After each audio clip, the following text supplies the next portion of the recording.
Hello, dear students, and welcome friends to the lecture room of Pharmaceutical Chemistry 2। आज pharmaceutical chemistry 2 के chapter में हम ऐसे कुछ ड्रग्स के बारे में पढ़ना स्टार्ट करेंगे जो जनरली ब्रेन को टारगेट करता है। तो ये टाइप के ड्रग्स में ट्रांक्विलाइजर्स, इसके साथ सेडेटिव, हिप्नोटिक्स, एंटी एपिलेप्टिक्स और एंटी साइकोटिक ड्रग्स, ये सब आते हैं। तो आज हम स्टार्ट करने वाले हैं ट्रांक्विलाइजर्स के बारे में।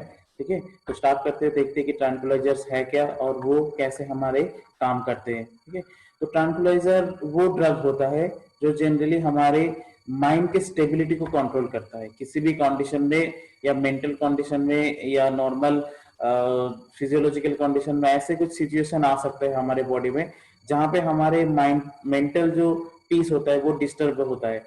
Like the situation here listed as anxiety. कभी एंजाइटी हो सकता है, कभी टेंशन हो सकता है, कभी बहुत ज्यादा इरिटेशन हो सकता है दिमाग में, कभी कुछ फियर आ सकता है मन में, जैसे सपोज कल एग्जाम है, क्या होगा क्या नहीं होगा। तो इसके वजह से बहुत सारा डर भी लग सकता है। इसके बाद बहुत डिस्टरबेंस आ सकता है माइंड में।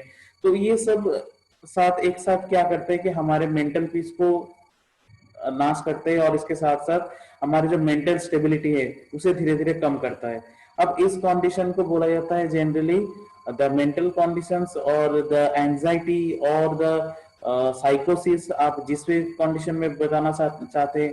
तो इसके जैसे नाम जो भी है ये अलग अलग टाइप के में आता है। जैसे सपोज आप बोल सकते हैं कि प्राइमरी और सेकेंडरी।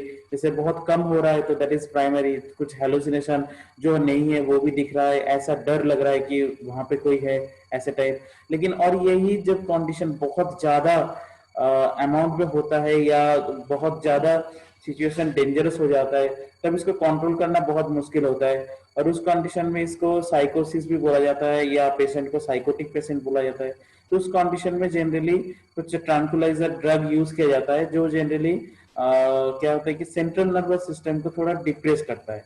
जनरली ये सब जो भी कंडीशंस होते हैं ये न्यूरोट्रांसमीटर्स की वजह से होता है। Neurotransmitters are generally the chemicals which transmit the neural signal among the neurons। जैसे प्री साइनेप्टिक न्यूरॉन होता है, पोस्ट साइनेप्टिक न्यूरॉन होता है, तो उन दोनों के बीच में होता है साइनेप्टिक क्लेफ्ट। ठीक है, तो उस न्यूरोट्रांसमीटर एक न्यूरॉन से निकल के दूसरे न्यूरॉन में सिग्नल ट्रांसडक्ट करता है।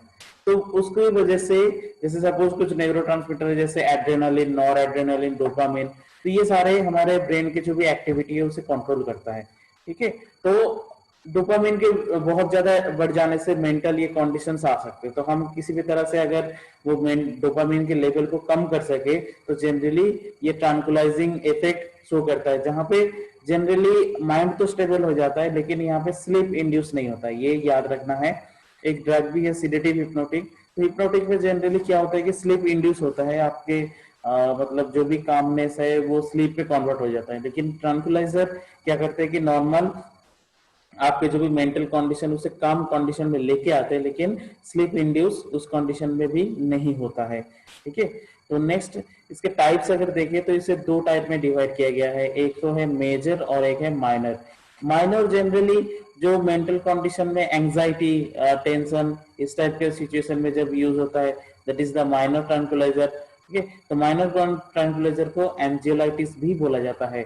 और जो मेजर ट्रैंक्विलाइजर है वो जनरली साइकोटिक कंडीशन और साइकोसिस जो होता है जिसमें माइंड के इंस्टेबिलिटी बहुत ज्यादा हो जाता है और पेशेंट को पता भी नहीं चलता कि वो क्या कर रहा है क्या नहीं कर रहा है, उसे क्या करना चाहिए क्या नहीं करना चाहिए, वो जो भी कर रहा है दैट इज अप्रोप्रिएट और नॉट।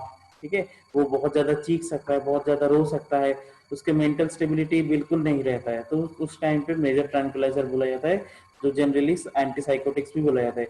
अगर देखा जाए तो मॉडर्न मेडिसिनल केमिस्ट्री या मॉडर्न केमिस्ट्री या मॉडर्न मेडिसिन के हिसाब से ट्रांकुलाइजर टर्म आप अभी ऑब्सोलीट है। पहले यूज किया गया था ट्रांकुलाइजर, लेकिन अभी जनरली इसी ट्रांकुलाइजर को सीडेटिव हिप्नोटिक या नॉर्मल एंटीसाइकोटिक इसी तरह से बताया जाता है। अगर हिस्ट्री की बात करें कि ट्रांकुलाइजर है क्या, कहाँ से आया है, तो सबसे पहले ये टर्म जो योकमैन 1953 में कॉइन किया था। कैसे कि फ्रॉम द ट्रीटमेंट ऑफ रेजरपिन। तो वो जो ड्रग है रेजरपिन दैट इज द अराउल्फिया अल्कालॉइड, और जो राउफिया सर्पेंटिना जो स्नेक रूट प्लांट बोला जाता है इंडियन भाषा में, उस रूट से उन्होंने डिस्कवर किया था और उसके हिसाब से उन्होंने उसके क्लिनिकल इन्वेस्टिगेशन किया था। तो उन्होंने देखा था कि जो भी ये ड्रग निकल रहा है राउल्फिया, वो जनरली दिमाग को शांत करने में बहुत ज्यादा सक्षम हो रहा है। तो उसी जगह से ये ट्रांकुलाइजर टर्म आया था। अब धीरे धीरे वही ट्रांकुलाइजर टर्म अभी धीरे धीरे चेंज होते होते सिडेटिव, हिप्नोटिक या एंटीसाइकोटिक में कन्वर्ट हो गया है। उसके बाद ये ड्रग क्लोरप्रोमाजिन आया जो फेनोथाइजिन डेरिवेटिव था, उसके हिसाब से भी ये ट्रांकुलाइजिंग इफेक्ट थोड़ा शो हो रहा था। ठीक है, इसके बाद अगर बात करें कि नॉर्मल फेनोथाइजिन की डिस्कवरी के बाद क्लोरप्रोमाजिन और अदर फेनोथाइजिन लाइक क्लोरप्रोमाजिन या ट्राइफ्लोप्रियाजिन, तो वहां पे ये चीजें आया था। ठीक है, तो अगर इसके बात करें कि क्लासिफिकेशन, तो क्लासिफिकेशन में ये कंप्लीट उसके केमिकल क्लासिफिकेशन है, जहाँ पे नॉर्मल पहले जो नेचुरल प्रोडक्ट है राउल्फिया अल्कालॉइड, जो रेजर पिन वो राउल्फिया अल्कालॉइड से निकलता है, वो एक एज ए ट्रांकुलाइजर यूज होता है। फिर क्लोरप्रोमाजिन और ट्राइफ्लोपेराजिन जिसके बात अभी कर रहे थे, वो फेनोथाइजिन डेरिवेटिव के ड्रग्स है। इसके अलावा भी बेंजोडाइजेपिन, जो बेंजोडाइजेपिन रिसेप्टर के ऊपर काम करता है, गाबा रिसेप्टर के ऊपर काम करता है, दैट इज वो डायजेपम, लोराजेपम, ब्यूटाइरोफेनॉन, ये भी एक क्लास के ड्रग है जो जनरली फेनॉन डेरिवेटिव होता है। इसमें हेलोपेरिडोल, फ्लूपेरिडोल, इसके बाद थायोजैंथीन, जिसमें थिक्सोल क्लास ऑफ ड्रग्स लाइक क्लोप्रोथिक्सिन, फ्लूफेनथिक्सोल, क्लोरप्रोथिक्सोल, इस टाइप के ड्रग्स आता है। इसके अलावा भी पाइपिरिडिन्स जैसे पिमोजाइड, प्लेनफ्लूरिडोल, और कुछ एटिपिकल जिसको जनरली इस क्लासिफिकेशन में नहीं किया गया है, वो अलग ही टाइप का ड्रग्स है। इसे एटिपिकल एंटीसाइकोटिक भी बोला जाता है, एंटी एटिपिकल नॉर्मल एंड एंग्जियोलाइटिक्स भी बोला जाता है। ठीक है, तो ये एटिपिकल ड्रग्स है जिसमें क्लोजापिन, ओलंजेपिन और रेस्पिरिडोम आता है। ठीक है, तो इसके अगर इंडिविजुअल एजेंट की बात करें तो इंडिविजुअल एजेंट हमें पढ़ना है, कुछ इंडिविजुअल एजेंट सिलेबस में दिया गया है, तो आज एक इंडिविजुअल एजेंट के बारे में हम जानेंगे और नेक्स्ट क्लास इसी क्लास को कंटिन्यू करते हुए दूसरा इंडिविजुअल एजेंट के बारे में भी हम देखेंगे। ठीक है, तो क्लोरप्रोमाजिन, ये जो स्ट्रक्चर आप देख रहे हैं, दिस इज द ये 3 रिंग है, इसे बोला जाता है थायोजैंथीन।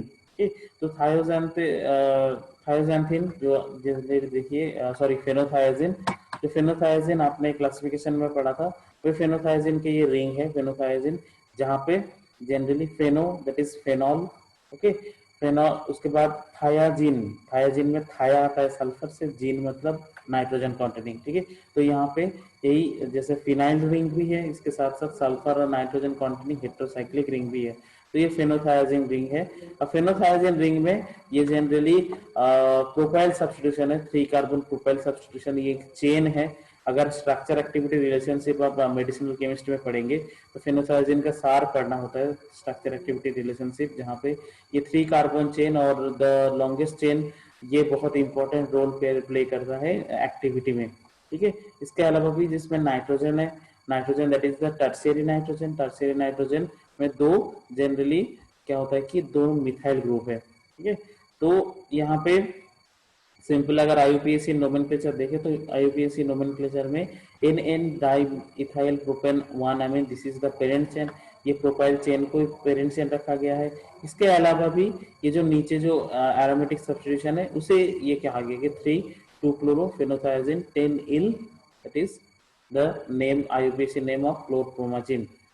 आपको अगर याद आता है बिल्कुल याद रखिए, या प्रैक्टिस करने से याद रहेगा, अगर नहीं आता है तो इसके ऊपर बहुत ज्यादा जोर देने के लिए मैं नहीं बताऊंगा। ठीक है, इसके बाद क्लोरप्रोमाजिन के ब्रांड नेम है लिबेमाजिल, एमेटिल, क्लोमाज, CPZ50, रेलिटिल, ये कुछ ब्रांड्स है जो क्लोरप्रोमाजिन में बहुत पॉपुलर है। इसके अलावा नॉर्मल डोसेज फॉर्म में टैबलेट, इंजेक्टेबल्स और सॉल्यूशन फॉर्म में अवेलेबल है। और इसके यूज की बात करें तो नॉर्मल जो सिजोफ्रेनिया कंडीशन, जिसमें पेशेंट को पता नहीं चलता कि वो क्या कर रहा है, क्या देख रहा है, क्या खा रहा है और क्या होना चाहिए, और उसके मेंटल के साथ और माइंड के साथ नॉर्मल फिजियोलॉजिकल सिस्टम बैलेंस नहीं हो पाता, वो सिजोफ्रेनिक कंडीशन में दिखाया जाता है। इसमें हेलुसिनेशन भी होता है, मतलब जो नहीं है उसको भी देखता है वो। ठीक है। इसके अलावा भी कुछ सर्टेन मूड और mental disorder like psychotic disorder, maniac, bipolar. Bipolar मतलब बाइपोल मतलब दो पोल, ठीक है, दो अपोजिट पोल, मतलब कभी वो अच्छा है कभी वो बुरा है, एक ही माइंड के अंदर कभी वो अच्छा है बुरा है, वो होता है बाइपोलर डिसऑर्डर। तो उस पे टाइम पे भी यूज होता है। और उसके साथ साथ टाइम की बिहेवियरल प्रॉब्लम्स इन चिल्ड्रन, बच्चों में बहुत ज्यादा ये देखा जाता है। एडीएचडी, अटेंशन डिफिसिट डिसऑर्डर, मतलब बच्चे को अगर बहुत ज्यादा अटेंशन आप नहीं देते हैं तो उसके मेंटल कंडीशन कुछ अलग सा हो जाता है, वो कुछ अलग सोचने लगता है और उसी सोच से धीरे धीरे वो उस सोच के बेस पे कुछ काम भी करते हैं, ठीक है। तो इस कंडीशन को भी रोकने के लिए कि जो जनरली इस टाइप का ड्रग्स यूज किया जाता है, ठीक है। अब उसके बाद ये वॉमिटिंग में भी यूज होता है, नौसिया वॉमिटिंग में, जैसे कुछ हिकअप्स आता है, उस हिकअप्स के टाइम पे ये ड्रग्स अगर देंगे तो वो हिकअप्स एंड वॉमिटिंग वो कम हो जाता है, ठीक है। प्रॉपर्टीज देखेंगे तो नॉर्मल ये व्हाइट क्रिस्टलाइन पाउडर है। इसके अलावा इसका मास 318 ग्राम पर mole and with less melting point of 60 degree. तो अगर बहुत ज्यादा जनरली गर्म कंडीशन में रखा जाए या नॉर्मल हीटिंग टेम्परेचर में रखा जाए तो ये जनरली ऑयली लिक्विड के हिसाब से भी देखा जाता है, ठीक है।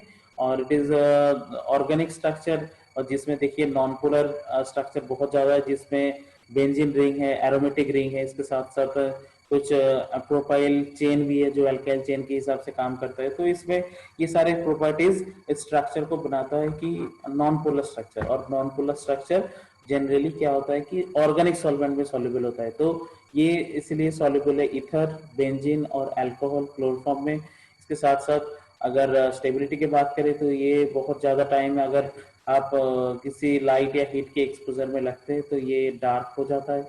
और इसके अलावा भी इसे नॉर्मल लाइट रेजिस्टेंट या कूल कंडीशन में भी स्टोर किया जाता है। तो फ्रेंड्स आज के लिए इतना ही। नेक्स्ट क्लास में हम और भी ड्रग्स के बारे में जानेंगे, उसके ब्रांड नेम के बारे में, उसके यूज के बारे में, उसके प्रॉपर्टीज के बारे में जानेंगे। और thank you friends, thank you for your time. Hope you like the video, and if you have anything for this chapter or any confusion for this chapter, you can pin me the comment. Thank you friends again.